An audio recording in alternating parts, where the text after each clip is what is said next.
Sejam bem-vindos a mais um episódio do podcast E se a Felicidade For Uma Escolha, porque assim o é. E o nosso convidado deste episódio é Jorge Humberto Dias, investigador, professor universitário e filósofo. Jorge, bem-vindo ao podcast, é uma honra ter aqui. E já que estamos a falar de felicidade, hoje este tema não podia deixar de estar presente, que é as escolas felizes. Bem-vindo!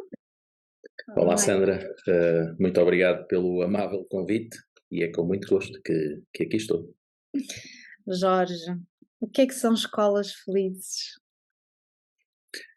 Escolas felizes são locais onde todas as pessoas que fazem parte da comunidade da escola, não é? Que são várias, se sentem bem em estar lá, acordam de manhã, de manhã ou de tarde, dependendo do horário, não é? Mas com vontade de ir para a escola, onde são bem tratadas, onde a qualidade das relações é de elevado nível, e depois, para responder com maior índice de completude, depois teríamos de ir caso a caso, não é? O que é uma escola feliz para os alunos, para os professores, para os assistentes operacionais, técnicos, encarregados de educação, etc. Obviamente que a escola só existe porque existem alunos, não é? E, portanto, há uma tendência para focar um bocadinho mais nos alunos e dizer que uma escola feliz para os alunos é aquela que prepara os alunos para a vida e que, de alguma forma, lhes dá ferramentas para que a vida seja mais agradável para os alunos. Uhum. Este é um projeto da Unesco que começou na Ásia Pacífico, uma iniciativa da Unesco de Bangkok. Em 2014 começou a estudar este tema, e eles têm aqui, é um projeto que visa estimular a aprendizagem, né, uma aprendizagem mais inclusiva, um ambiente também mais produtivo, que estimule a aprendizagem, e foca-se em três pontos, que são as pessoas, lá está, os alunos, os professores, os assistentes, psicólogos, quando assim o há, encarregados de educação, pais, toda a comunidade educativa, mas também os processos e os próprios locais. As escolas estão preparadas para receber este projeto? Quando eu falo escolas, estou a falar nomeadamente aqui em Portugal. Ok. Esse modelo de três dimensões foi de facto um modelo que Bangkok apresentou ao mundo quando começou em 2014 e quando ainda ninguém acreditava que fosse possível levar este projeto fantástico para a frente.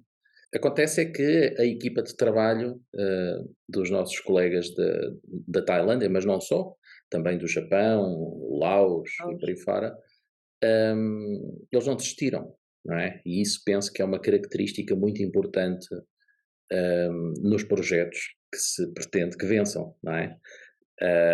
E foi isso que aconteceu. Eles não desistiram, eles, depois de ter apresentado a proposta e o resultado da sua investigação, ainda fizeram um projeto piloto nesses três países, com cerca de 14, 15 escolas, e os resultados estavam à vista. Os alunos que passaram pelo programa e que se consideravam mais felizes na escola foram também aqueles que tiveram melhores resultados a diversos níveis, quer do ponto de vista cognitivo, não é? Quer do ponto de vista disciplinar. Portanto, eram alunos também com uma disciplina maior a vários níveis. Pronto, então a partir daí começaram a ter os olhares do mundo, não é? O que é que se está a passar ali daquele lado, vamos ver, e pronto, e começou a atrair muitos interesses de vários países, até que chegou à sede da Unesco, em Paris, e portanto o que a sede da Unesco em Paris está a fazer agora é criar uma equipa mais forte, criar um projeto global, já não tanto regional, não é? Projeto global e pronto, e é isso que está a acontecer e portanto já temos aqui um modelo versão 2.0, resultado do relatório publicado agora no final de 22, que inclui uma quarta dimensão, além das pessoas, processos e espaços, que é a dimensão dos princípios, se quisermos, para facilitar mais, os valores éticos, não é?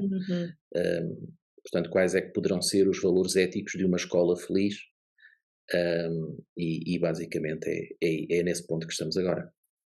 Queres avançar? Que valores é que são esses? Que princípios são esses?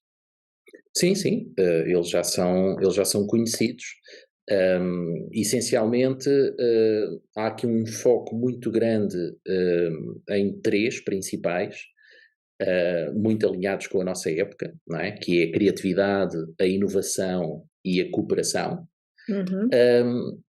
Mas depois também se mantém aquele que já era uma tradição neste modelo Unesco, que é o respeito pela diferença.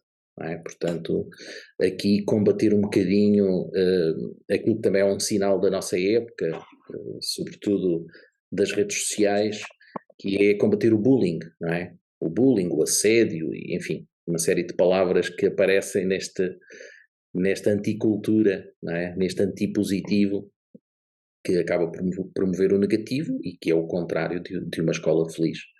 Portanto, eu diria que basicamente são esses os valores. Mas também tenho que acrescentar aqui um valor também muito importante, porque muitas vezes as pessoas que ouvem falar sobre este modelo de escola feliz pensam que é um modelo para brincar, para passar o tempo, para não fazer nada e por aí fora. E não é verdade. Portanto, por isso é sempre bom recordar um outro valor que também está nesta dimensão, que é o rigor. Portanto, uma escola feliz não significa que não haja rigor, que não haja disciplina, que não haja trabalho, não é?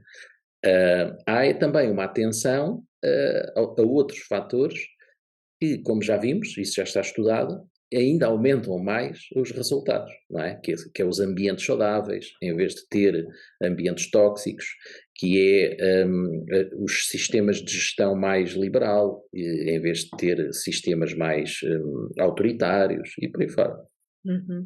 Um dos pontos que eu verifiquei e achei extremamente interessante foi exatamente também a parte lúdica associada à aprendizagem. Até porque nós estamos a falar de crianças de diversas idades, não é? E cada idade tem o seu próprio desenvolvimento e a sua forma de aprender. Pelo que eu percebi, as Happy Schools, as escolas felizes, também respeitam o processo de aprendizagem das crianças e promovem inclusive o contacto com a natureza. É assim? Sim, claro, precisamente. A questão é que muitas vezes neste tipo de tópicos, e respondendo ainda um bocadinho à pergunta anterior, se é possível e se é fácil implementar isto em Portugal, nas escolas, e se as escolas estão preparadas, não é? Nem sempre é fácil, porque quando falamos de escola pensamos que as escolas são todas iguais e não são, não é? Para quem conhece as escolas em Portugal, e eu tenho visitado muitas, de norte a sul, ilhas, etc., sabe que há um grande desfazamento. Há escolas onde chove lá dentro, onde existem situações com relativo perigo para as pessoas, não é? Porque, enfim, já estão velhas e por aí fora.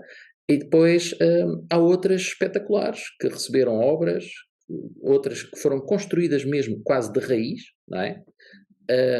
E nessas as condições são fantásticas, não é? Existe a tecnologia, existe o conforto, enfim, existe uma série de coisas que são facilitadoras. Portanto, em algumas é possível investir no brincar, no jogo, não é? Nessa parte mais lúdica e pedagógica, e no contacto com a natureza. Há até escolas que têm jardins dentro da própria escola, não é? E já vi escolas aproveitarem para ter hortas pedagógicas e por aí fora, não é?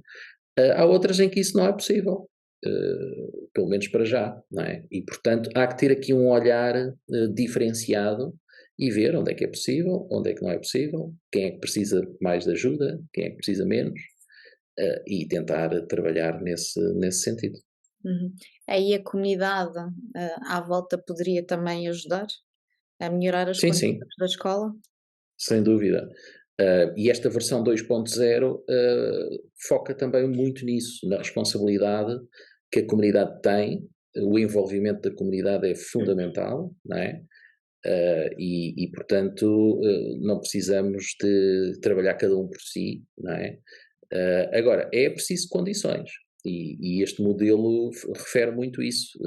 Sem condições, não é possível. É mesmo quase impossível.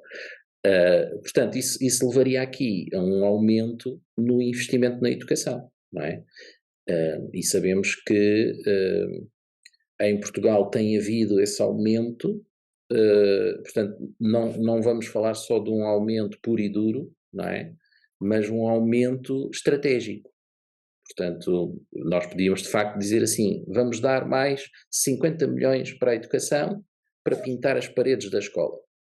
Ora, há escolas que não precisam disso, já têm as paredes pintadas e está tudo muito bem, não é? Portanto, não podemos ter um investimento cego, temos que ter um investimento estratégico e ver, então, esta escola o que é que precisa? E fazer o investimento de acordo com isso, não é? Mas depois também se fala muito nos salários dos professores, que, como sabemos, estão muito abaixo, e eu não sei como é que a educação do futuro vai dar resposta, sobretudo nas maiores cidades de Portugal, não é? Onde a falta de professores é bastante grande, e onde não estou a ver uma solução rápida para isso, não é? Portanto, a qualidade da educação vai estar em xeque e saem notícias todos os dias de alunos que estão sem professores há muito tempo. Uhum. Portanto, esse investimento também passa por aí, não é? Por cuidar das pessoas. Os assistentes operacionais também ganham ainda menos, não é? Portanto, isto obriga aqui a um repensar quase integral, não é? Daquilo que se pretende fazer para o futuro. Portanto, uma estratégia sistémica será necessária para depois conseguirmos implementar este projeto com mais sucesso. Uma parte importante é a parte lúdica, não só a assimilação de conteúdos, não é, que estão programados, mas também aprender a brincar. E está comprovado pela neurociência que o lado lúdico, inclusive, estimula as zonas do cérebro associadas à empatia. As happy schools também têm em conta isso, ou seja, estimular os próprios crianças, também lá está, até porque um dos princípios é a colaboração, e a empatia está muito também ligada à colaboração, à compaixão, e isto também depois ajuda eles próprios a interagirem uns com os outros e relacionarem-se. Isto vai criar melhores adultos também no futuro. Uhum. Sim, sim, sem dúvida. E aí nesse tópico eu talvez focasse um bocadinho mais na dimensão de processos, não é? Portanto, promover a qualidade da aprendizagem, da colaboração, do ambiente de trabalho, tudo isso está nas nove categorias, 9 critérios da dimensão processos, onde se fala dos conteúdos que devem ser úteis e relevantes. Portanto, talvez aqui algo que já foi criado em Portugal, que é permitir alguma autonomia na seleção de conteúdos, que sejam importantes para aquela região, por exemplo. Depois também o cuidar do bem-estar mental, não é? Também muito, muito importante. Mas depois, e indo mais ao encontro da pergunta feita agora, por exemplo, as atividades extracurriculares, os eventos, tornar uma escola mais dinâmica, não é? Mais apelativa, mais interessante, não é? Só que isto traz também desafios muito grandes ao nível da gestão, não é? E cada vez mais se fala nisso, como é que é possível melhorar a gestão das escolas, e portanto acabamos sempre por ter aqui alguns desafios, porque depois a gestão disto também não consegue, não tem condições, e voltamos novamente ao tema das condições, não é? Mas claramente que sim, ambientes de qualidade promovem melhores resultados nos alunos. Isso também está estudado, é verdade. Também podíamos ir depois aqui estabelecer uma relação com os espaços, não é? E falar aqui um bocadinho da disciplina positiva, ter uma abordagem sempre pela positiva, em vez de estar sempre a focar no negativo, ou ter um sistema mais punitivo, exclusivamente punitivo, não é? E portanto eu penso que há aqui uma série de opções que ainda não foram muito trabalhadas, e que poderiam trazer melhores resultados, e por isso é que este projeto EpiSchools se está a tornar um movimento global. Uhum, uhum.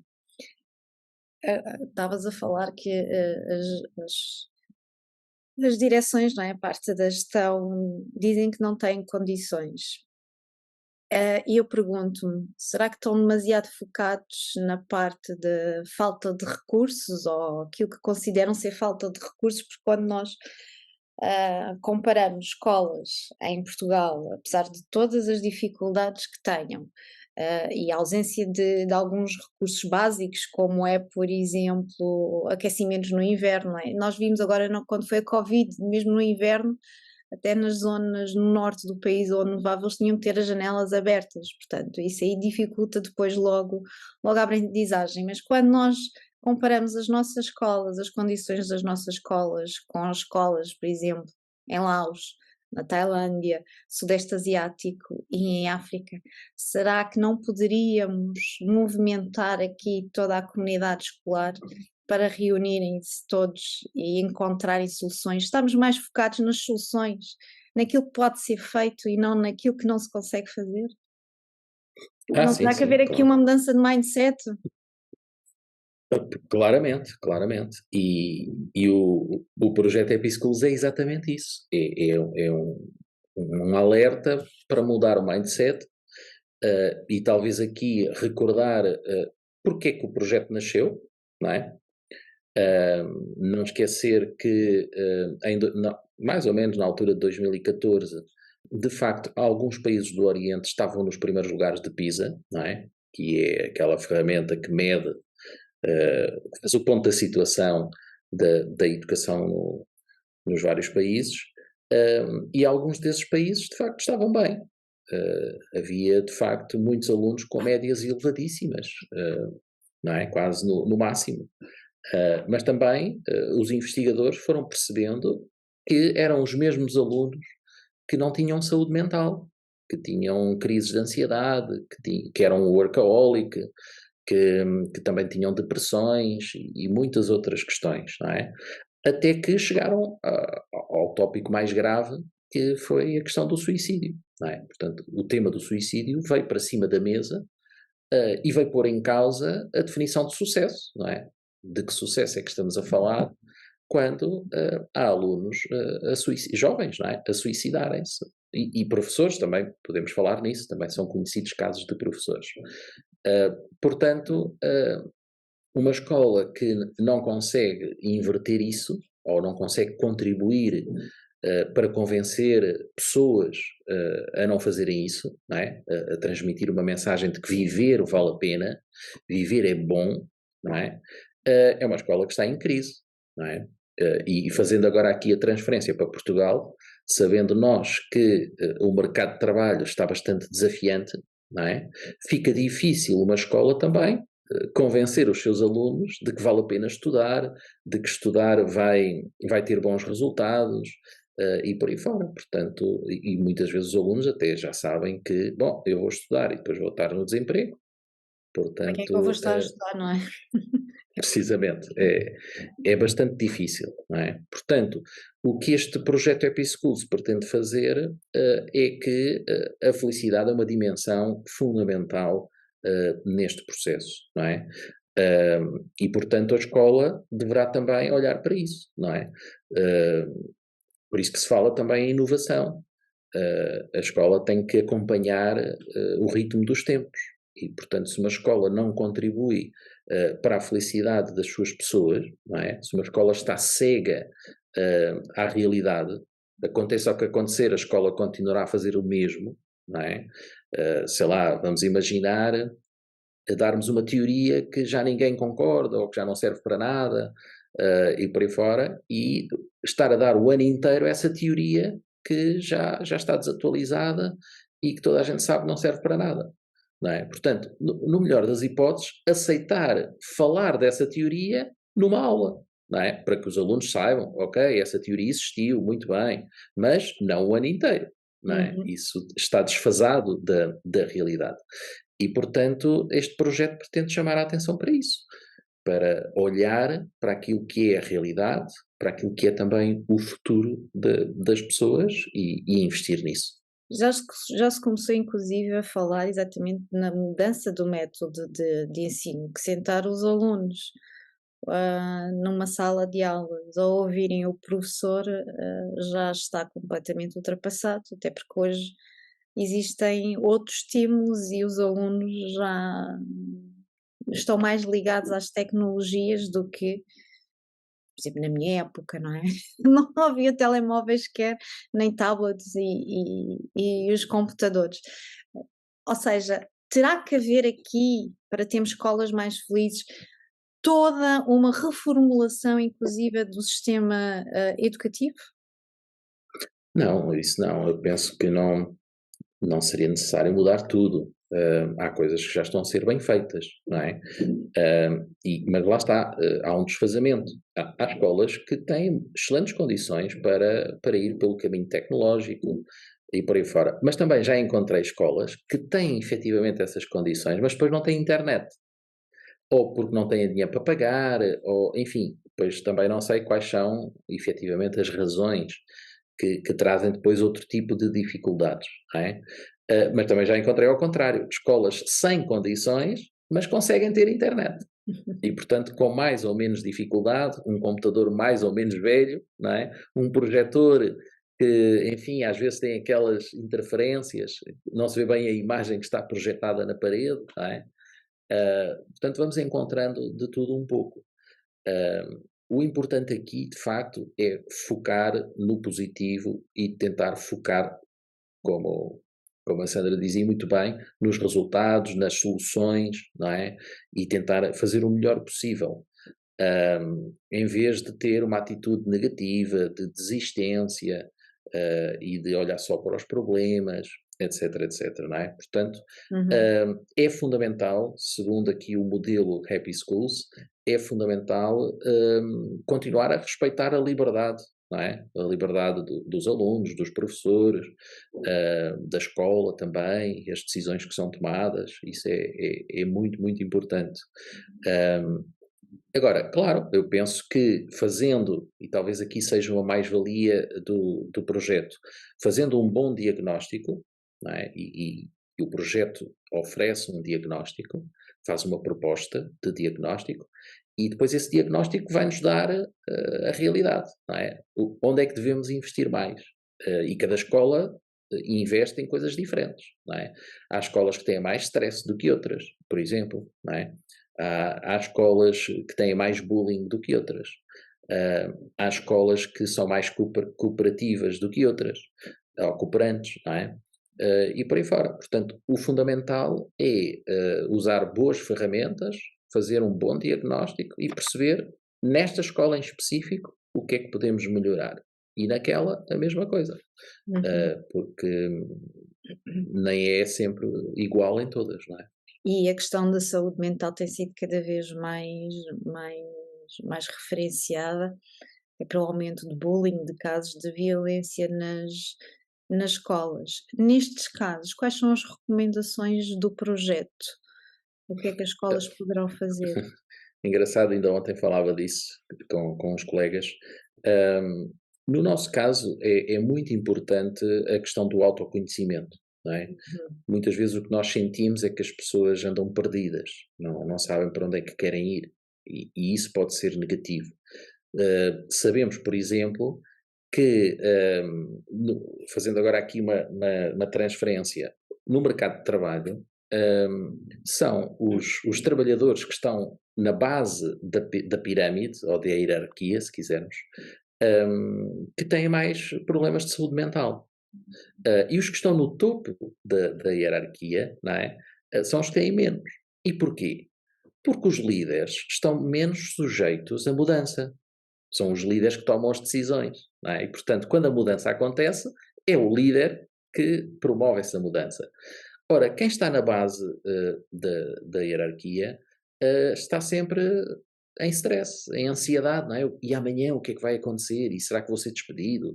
E amanhã será que vou trabalhar num sítio ou noutro? E que tarefas é que eu vou ter? Não é? Portanto, esta instabilidade, este não saber o que é que vai acontecer amanhã, é um desafio muito grande para a saúde mental, não é? E, portanto, na escola a mesma coisa. Quando as pessoas estão na escola e não sabem muito bem o que é que estão lá a fazer, para que é que aquilo serve e para onde é que querem ir, não é? Como aqueles alunos que chegam ao 12º ano, têm que tomar decisões e não sabem, não é? Não sabem que decisões é que vão tomar, Não e sabem que muitas têm que outras fazer para um trás. curso superior, de resto. E já é bom, se souberem que querem ir para a universidade, já é bom. Porque há muitos que não querem, não é? E essa, já agora falamos nisso também é interessante.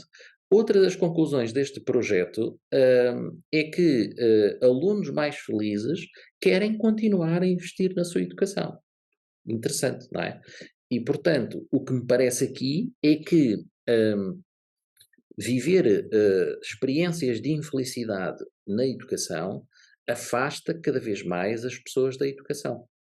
Portanto, no caso dos alunos, não querem ir à escola, faltam, enfim, não é? Já para não falar depois na questão da saúde, também pode ser, não é?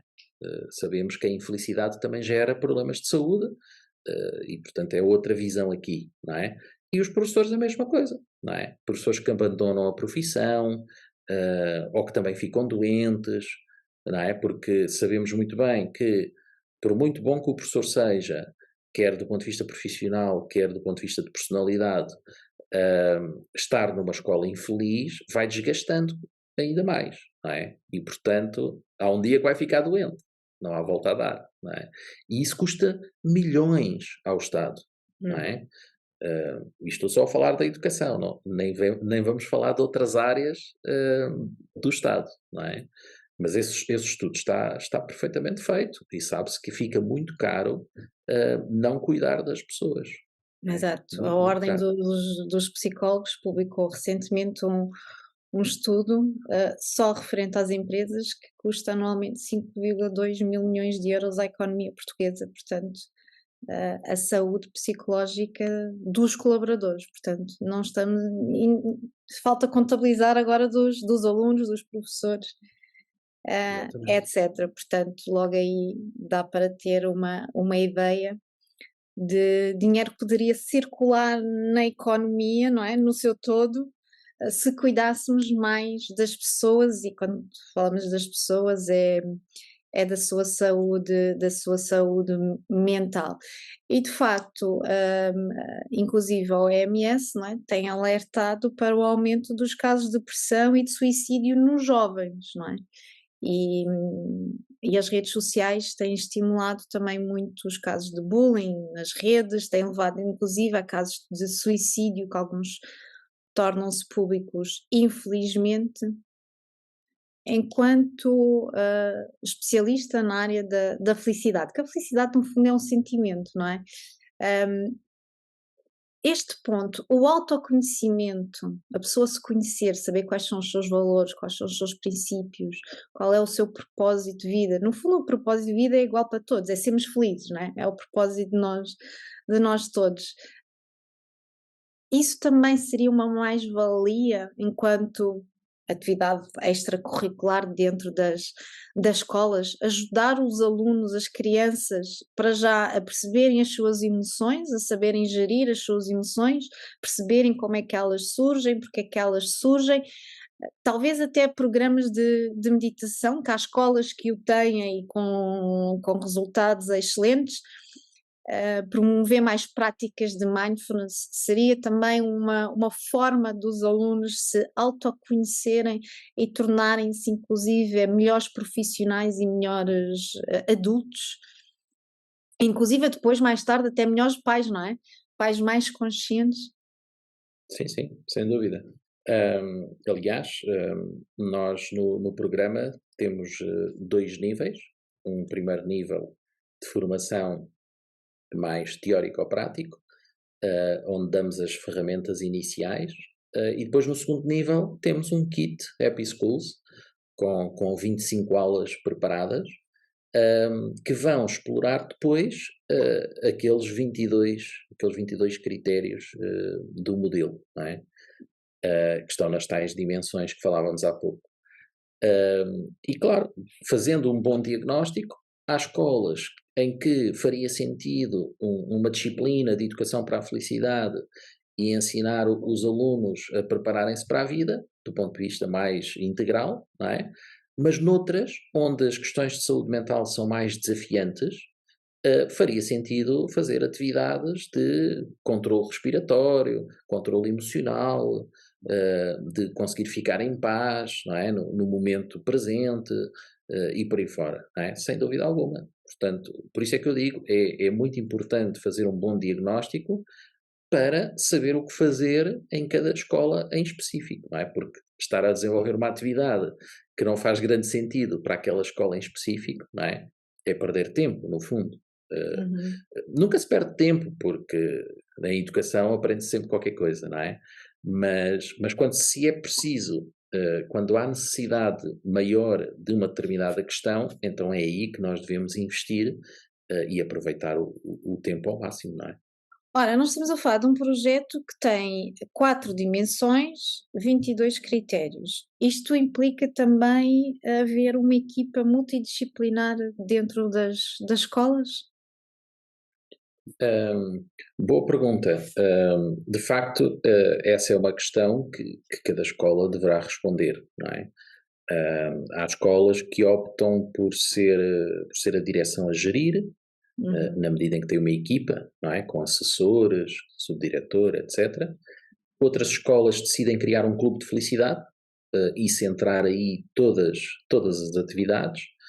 Hum, portanto, depende da estrutura, do contexto, da cultura de cada escola, tomar a decisão melhor para saber como implementar o programa, não é?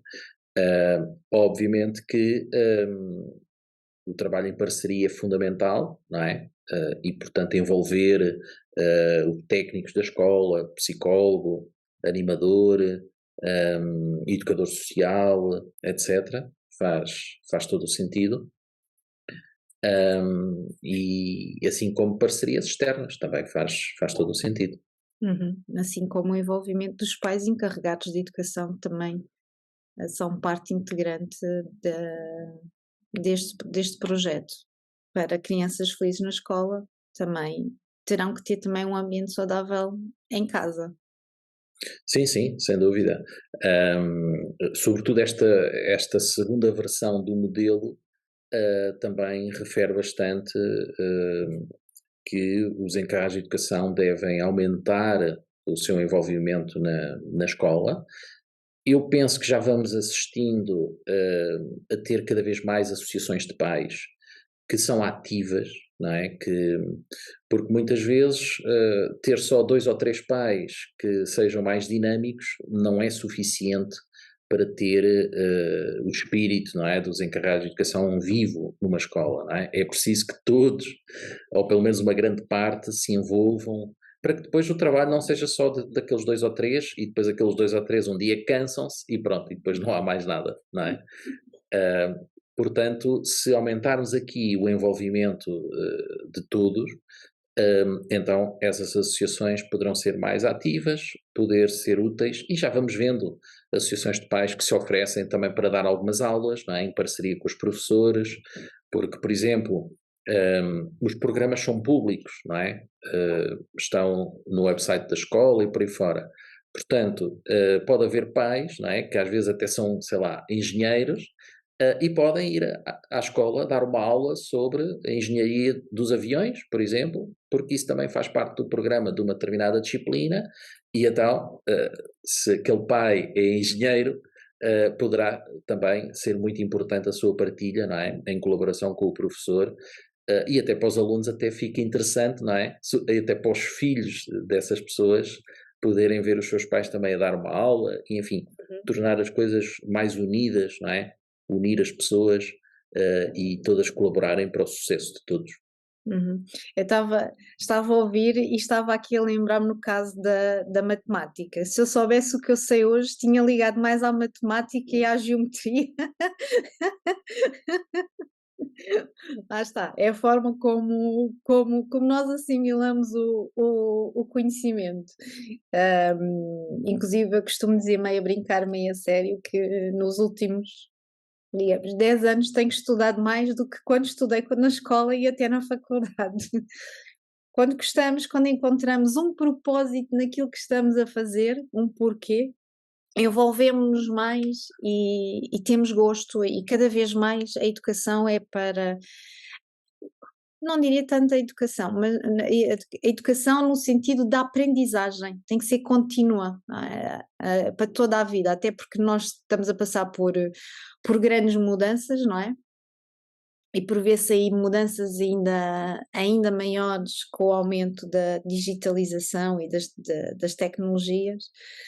Portanto, nós, para nos tornarmos também bons profissionais, também temos que nos adaptar a essas mudanças, e isso implica a aprendizagem contínua, e começando pela escola. E depois o envolvimento de toda a comunidade, se todos colaborarem, também estão a ensinar os mais novos a colaborar, uns com os outros, que é uma hum, das, das competências humanas do futuro, que é a colaboração. Jorge, qual é o legado que gostaria de deixar com esta Happy Schools? Talvez lembrar algo que eu achei fantástico com o processo de Bolonha, e que alguns relatórios já disseram que Portugal não tem estado a aplicar muito bem o processo de Bolonha. E uma das grandes vantagens do processo de Bolonha é permitir que cada aluno, seja no ensino básico, no ensino secundário, no ensino superior, faça o seu próprio percurso, não é? E às vezes fala-se disso, é verdade, mas na prática isso não tem acontecido, não é? Quando, por exemplo, mais na universidade, as universidades têm tentado fazer algo nesta matéria, mas quando na universidade um aluno está numa licenciatura, não é? E tem as opcionais, e quando as opcionais são só uma, ora, não dá para escolher, não é? Quando só há uma opção, acaba por não ser opcional. Diz lá opcional, mas acaba por ser obrigatória, não é? E, portanto, o verdadeiro espírito de Bolonha era dar muitas opcionais, não é? Era permitir que fosse possível ao aluno, sei lá, o aluno que está a estudar Direito, não é? Poder fazer uma disciplina, se quiser, de inglês, não é? O inglês é fundamental, e então vai fazer cultura inglesa, cultura americana, enfim, o que ele quiser, não é? E muitas vezes isso não é possível, é muito difícil. E talvez, se isso fosse um investimento também na escola básica e secundária, não é? Dos alunos, porque nós, normalmente temos uma tendência para olhar mais para os alunos mais frágeis, não é? Porque temos talvez este mindset, os coitadinhos, não é? Os mais pobres e não sei quê. Mas também temos que olhar para aqueles que já estão mais avançados, não é? E não diria torná-los mais privilegiados ainda, não é nesse sentido, mas no sentido de não lhes dificultar a vida, não é? Porque muitas vezes o que se nota é que esses alunos podem ser abandonados, não é? Eles não precisam de ajuda, os pais são ricos e por aí fora, ninguém liga a esses alunos, não é? E está toda a gente a olhar para os alunos que estão conotados como sendo aqueles que têm mais fragilidades, não é? Mais vulneráveis. Mais vulneráveis, exatamente. E, portanto, eu acho que também se deveria abrir aqui uma porta, um espaço, não é? Para que esses alunos, se um aluno que está no básico já tem uma ideia, eu quero ser sociólogo, não é? Pronto, então a escola deveria facilitar esse caminho, não é? E o aluno deveria poder ter disciplinas de sociologia, se é esse o seu interesse, não é?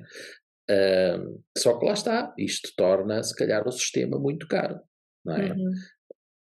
E portanto, mas seja como for, sendo eu um grande defensor da liberdade e do respeito, eu vou sempre defender um sistema que permita dar resposta a cada um, não é? E não uma resposta igual para todos. Porque penso que não vamos ter todos a mesma profissão, não vamos ser todos iguais, não é? Portanto, se nós queremos evoluir como sociedade, se nós queremos evoluir as nossas instituições, temos que investir a sério nas pessoas. E investir a sério nas pessoas é contribuir para que elas se conheçam cada vez melhor e depois dar-lhes as ferramentas para que elas sejam o sociólogo, o psicólogo, não é? O gestor e por aí fora. Ou seja, haver aqui uma multidisciplinaridade e interdisciplinaridade também. Sem dúvida, porque quando temos um sistema baseado em temas, não é? Em desafios, em problemas, nem sempre ter só a visão de uma disciplina é suficiente, não é? Podemos até olhar para a própria questão da felicidade, não é? Nós sabemos que há 2 ou 3 disciplinas que são mais conhecidas no trabalho sobre a felicidade, não é? Como, por exemplo, a psicologia, a filosofia, a economia, nos últimos anos têm sido 3 disciplinas que se têm destacado bastante por estudar este tema. Mas há outras, não é? Também há o direito, também a medicina, também tem as neurociências aparecem também agora com estudos muito interessantes, não é? E, portanto, se nós queremos ter uma compreensão o mais completa possível da felicidade, temos que fazer um esforço para ler os estudos de outras áreas também, não é? E não ficarmos fechados só na nossa disciplina. E isto acontece com todos os temas. Exato, até para termos uma compreensão mais global do que se passa à nossa volta. E eu falo por mim, eu gosto de múltiplos temas, estudo os múltiplos temas, e consegue-se ter uma visão maior, compreender o que se passa agora no presente com base no passado, para conseguir perspectivar também o futuro, e saber de economia, história, literatura, que a literatura também segue a evolução da linha do tempo, não é? Várias áreas da cultura, filosofia, eu odiava filosofia, aliás eu comentei no outro dia, não é, num post, que eu odiava filosofia no secundário, era a disciplina que eu menos gostava e que hoje em dia tenho uma visão completamente diferente. Também estou com 80 idade, é verdade. Sim, o Platão dizia que era só a partir dos 40 é que gostávamos de filosofia, que tínhamos maturidade para perceber. Lá está, ele tinha razão. No meu caso, ele tinha razão. No meu caso, ele tinha razão. Mas essa diversidade, até porque nós vimos de uma sociedade, não é? Em que nós tínhamos que nos especializar numa área. Mas há pessoas, eu falo por mim, inclusive, eu admito que como uma multipotencial, eu gosto de várias áreas e fundo as várias áreas. E permitem-me ter uma compreensão das coisas muito mais ampla. Nós, ao tornarmos-nos todos iguais, não estamos aqui também a condicionar, lá está, a inovação e a criatividade, e ao permitirmos expandir os nossos conhecimentos e a nossa visão pelo mundo, também estamos a estimular a criatividade, a inovação, a resolução de problemas, encontrar aqui, às vezes, até soluções que muitas vezes nem seriam consideradas e ponderadas, saímos aqui da nossa caixinha e da nossa zona de conforto para encontrar soluções para os problemas de hoje, com os quais nós nos deparamos e que são sistémicos. Sim, sim, totalmente de acordo. Ahm, Aliás, deveria haver esse espaço, não é? Por isso é que eu há pouco falei na possibilidade, e já tem havido essas experiências, não só em Portugal, mas noutros países, de uma educação para a felicidade, não é? Ahm, e lembro-me até de ter participado de algumas experiências parecidas com isso, onde, de forma muito interessante, os alunos eram desafiados a partilhar os seus sonhos. Qual é que é o teu grande sonho? O que é que tu dás por ti a pensar muitas vezes nisso, não é? Um dia eu gostava de. Ok, então se pensas muitas vezes nisso, vamos lá explorar isso. Então, mas porquê que gostavas tanto? E porquê que pensas tantas vezes? Pronto, e depois os alunos vão dando as suas respostas, não é? E Uhum. vamos trabalhando isso. E depois eram partilhados com os alunos ferramentas de então vamos transformar o sonho em Em realidade, realidade. não é? A menos que não seja, vamos ter aqui uma experiência pedagógica para, se tu quisesses fazer isso, o que é que terias de fazer? Pronto, e pelo menos ter essa experiência em que o aluno vai fazer pesquisa, vai fazer uma visita a uma entidade qualquer, vai falar com um especialista qualquer, enfim, vai fazer uma série de ações, não é? Uhum. Que lhe permitem, de alguma forma, aproximar-se mais daquilo que é a realidade do seu sonho, não é? E a vida é isto, não é? A vida é isto. A vida é projetar coisas. Eu gostava de. Então vamos lá ver se é mesmo isso. E às vezes pode não ser. A pessoa pensa que é uma coisa, mas depois de experimentar, não, afinal não era isto. Portanto, eu penso que o propósito, o desafio da escola é esse, não é? É dar experiências, dar oportunidades aos jovens de se encontrarem, não é? De, ok, sim, é isto, muito obrigado pela ajuda, ou não, não é isto, e portanto preciso de mais uma oportunidade para me descobrir, não é? Uhum. Mas aí Basicamente também é isto. estamos a falar de espaços que permitam questionar não só a assimilação de conteúdos, porque as escolas são muito a assimilação dos programas, mas dá espaço para o diálogo, para o questionamento, para colocar questões, inclusive é colocar em causa até conteúdos que estão programados, devidamente programados, não é? A ciência tem muito isso, questionar, fazer perguntas, colocar em causa aquilo que já está, inclusive, instituído. E isso implica também, eu achei muito interessante essa abordagem, que não é perguntar o que é que tu queres ser quando fores grande, não é? Mas perguntar o que é que tu gostarias de ver no futuro, qual era a solução, qual era o problema que tu gostarias de ver solucionado. E a partir daí descobrir quais são as disciplinas para solucionar aquele problema. Sim, É sim, sem dúvida. autodescoberta, não é? Mas lá está, é preciso haver um leque alargado de disciplinas que permita ao aluno também escolher as disciplinas que queira para a construção do seu sonho, ou de ver aquele problema solucionado. Sim, sim, é verdade. Ah, Portanto, eu penso que podemos quase concluir que o que faz falta e o que é muito importante nas escolas e na educação é investir na qualidade, não é? Ah, e para investir na qualidade é preciso condições, não é? Eu lembro-me perfeitamente de uma conversa que tive com um colega professor de Princeton, da Universidade de Princeton, nos Estados Unidos, uma das melhores, está no topo mundial, em que ele dizia, nós todas, agora não recordo se era todas as semanas ou todos os meses, mas pronto, vamos Com imaginar uma todos os certa meses, regularidade, não é? iam lá à universidade grandes especialistas. Chegou a ir lá o Bill Gates da Microsoft, e portanto eles convidavam grandes especialistas, grandes referências mundiais nas mais diversas áreas, no desporto e por aí fora, para dar a oportunidade aos alunos de questionar, não é? De poder ouvir ali face to face. Agora, como é que isto é possível? É preciso condições, não é? E claro que aquela universidade cobra muito aos alunos, é caro estudar ali, não é?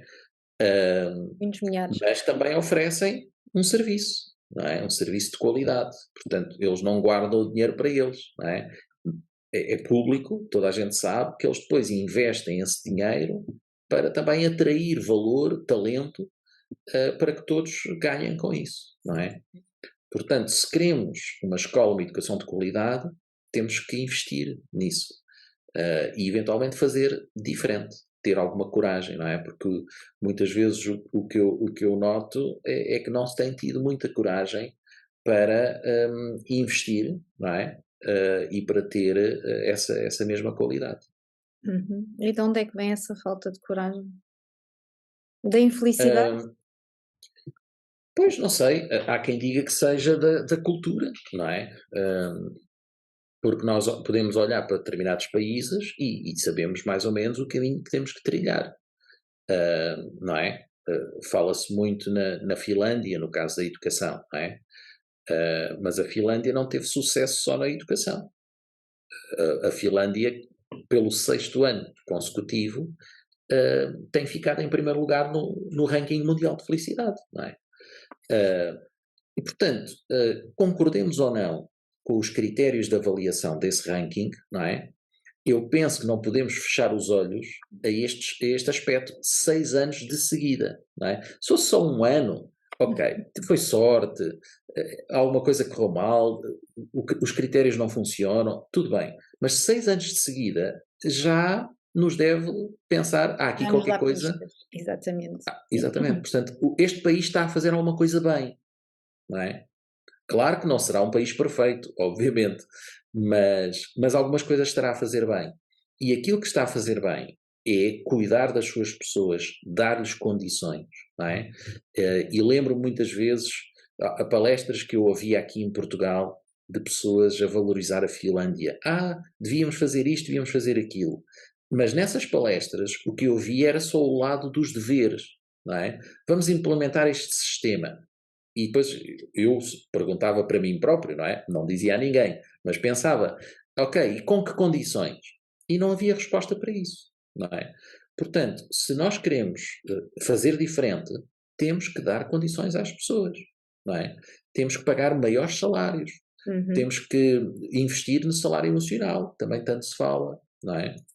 Temos que ter metodologias de gestão mais ágeis, também tanto se fala agora, não é? Temos que ser facilitadores destes processos, porque senão Verdade. vamos continuar a meio da tabela e, em alguns tópicos, no fim da tabela. Exato. É lideranças mais positivas e mais conscientes também. Jorge, como não podia deixar de ser, o que é a felicidade para ti? Então, a felicidade é nós termos a possibilidade de construir os nossos projetos, aquilo que faz sentido para nós, não é? De acordo com as nossas preferências, mas também de acordo com as nossas características e o nosso contexto, conseguir implementar isso e avaliar de forma positiva essa mesma concretização. E, portanto, eu vou fazendo isso ao longo da vida, não é? E, portanto, se eu chego a uma determinada fase da vida, como por exemplo agora, não é? Olhar para trás e fazer essa avaliação, não é? Como é que foi a minha infância, a minha adolescência, a fase adulta, se me identifico com o trabalho que tenho, se me sinto realizado, se gosto da minha família, os meus amigos, enfim, todas essas experiências, não é? Portanto, se a avaliação for positiva, então eu posso dizer que sou uma pessoa feliz, não é? O mesmo ao contrário, se eu tiver uma avaliação negativa, não é? Já não posso dizer o mesmo, não é? E, portanto, eu penso que a felicidade é este constante avaliar, não é? Estou sempre a avaliar, e depois estou mais próximo, mais distante, e vou também organizando a minha vida de acordo com esse diagnóstico que vou fazendo, não é? E o que está a acontecer muito hoje, as pessoas que não se sentem bem no seu trabalho estão a mudar, não é? Avaliam e depois projetam outra coisa diferente e tentam melhorar, não é? Por isso é que eu acho que há aqui uma ligação muito forte entre avaliação e felicidade. Se eu não avalio, eu não vou conseguir melhorar, não é? Não vou conseguir mudar e, portanto, vou continuar igual. Ou seja, se eu estiver sempre no piloto automático e não tiver consciência do que se passa comigo e à minha volta, não vou conseguir fazer essa avaliação e a expansão de consciência, de facto, é, é importante nesse aspecto. Nós temos o podcast tem ouvintes em vários países, em todos os continentes. Quem nos vê, quem nos ouve, que recomendação é que deixarias para que sejamos mais felizes? Bom, não é fácil deixar uma recomendação genérica, não é? Oh, várias Mas recomendações! Poderíamos estar aqui a falar sobre o este dia tema, inteiro, é ui, oh. verdade. Hum, eu penso que é sempre bom as pessoas investirem no autoconhecimento, não é? Quer individualmente, ou aquelas pessoas que já achem que estão num bom nível de autoconhecimento, fazê-lo em grupo, não é? Com os seus amigos, com a sua família, com os seus colegas, com quem acharem que faz sentido, não é? Porque as descobertas são fantásticas, não é? Hum, Muitas vezes nós esquecemos que podíamos fazer mais qualquer coisa pela amizade, não é? Podíamos ter mais momentos e às vezes as pessoas podiam estar, sei lá, por exemplo, uma vez por semana, estarem juntas, não é? Fazer algo em conjunto, mas vão sempre deixando que aquele espírito workaholic, não é? E acabam por só se ver 2 vezes por ano, não é? E quando chegam ao final da vida, têm aquele sentimento de frustração, podíamos ter feito mais coisas, não é? Portanto, eu acho que se as pessoas fizerem bem esse autoconhecimento e fizerem bem essas avaliações, penso que vão melhorar bastante a qualidade da sua vida. autoconhecimento, conhecerem-se a si, perceberem os padrões que repetem, que teimam em repetir ao longo da vida, fazer uma avaliação constante, que aspectos é que podem melhorar, quais são os sabotadores, como fazer face a esses sabotadores e ir ajustando a rota. É interessante que as pessoas com quem eu tenho falado, todos têm uma visão diferente da felicidade.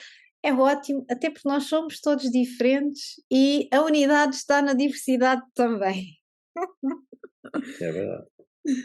Ok, Jorge, poderíamos estar aqui a falar horas a fio da felicidade. Este é um projeto que está a ser lançado a nível global e que espero que se fale cada vez mais, mas acima de tudo, mais do que falar, implementar, porque já se percebeu o que é que resulta, o que é preciso fazer, o que é preciso fazer e olhar para aquilo que nós temos, quais são os recursos que nós temos e trabalhar com os recursos que nós temos. E se envolvermos as pessoas à volta, os recursos depois aparecem, de uma forma ou de outra, as coisas aparecem, é preciso entrar em ação e dar um passo de cada vez, e desta forma construímos um mundo melhor. E a felicidade também está nestes encontros e nestas conversas. Sem dúvida, é verdade. Jorge, muito obrigada por, Eu é que agradeço. por esta hora de conversa. Havemos de falar mais vezes, porque pessoas felizes transformam o mundo. torna o mundo um bocadinho melhor, pessoa a pessoa. Vocês já sabem, até o próximo episódio, até lá, sejam felizes.